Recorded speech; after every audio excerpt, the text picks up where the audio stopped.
Brasilia, capitale du Brésil, pays hôte de la Coupe du Monde 2014. Parmi les infrastructures les plus imposantes de cette ville, il y a l'Estádio Nacional Mané Garrincha, baptisé du nom de Francisco Manuel da Silva di Garrincha, légende du football brésilien qui remporta 2 Coupes du Monde, 1958 et 1962, aux côtés du roi Pelé. 158 rampes d'accès sous vidéosurveillance, 20 ascenseurs.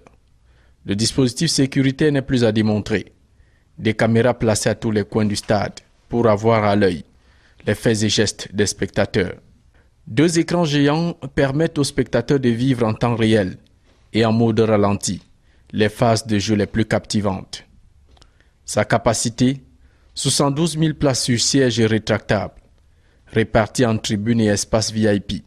L'Estádio Nacional Mané Garrincha accueille des rencontres en nocturne grâce à 465 projecteurs qui éclairent parfaitement toute l'aire de jeu.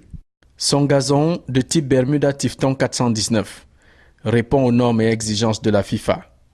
Une pelouse retouchée à la veille de chaque match, comme c'est le cas en ce moment pour la rencontre Cameroun-Brésil de ce 23 juin. Portera-t-il bonheur aux Lions indomptables comme ça a été le cas avec la Côte d'Ivoire, victorieuse 2-1 de la Colombie le 19 juin dernier? Le Ghana jouera son match de la dernière chance sur cette même pelouse dans 3 jours face au Portugal, lui aussi en difficulté dans cette Coupe du Monde. Et pour finir, le stade Mané Garrincha va surtout abriter 3 autres matchs du second tour. Un 8e de finale entre le premier du groupe E et le 2e du groupe H.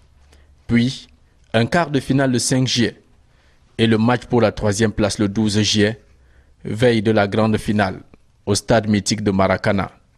L'infrastructure dans son ensemble a coûté près de 2 milliards de francs CFA.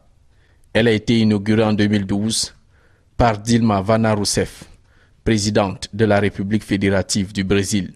C'est ici, dans ce stade, juste derrière moi, que les Lions indomptables affrontent dans quelques heures la Seleção du Brésil. L'honneur du Cameroun est en jeu.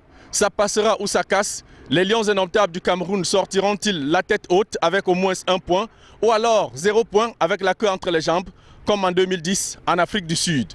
Depuis le stade Mané Garrincha de Brasilia, Éric Florent Watat, Jean-Paul Chouniat, envoyés spéciaux, Equinox Télévision.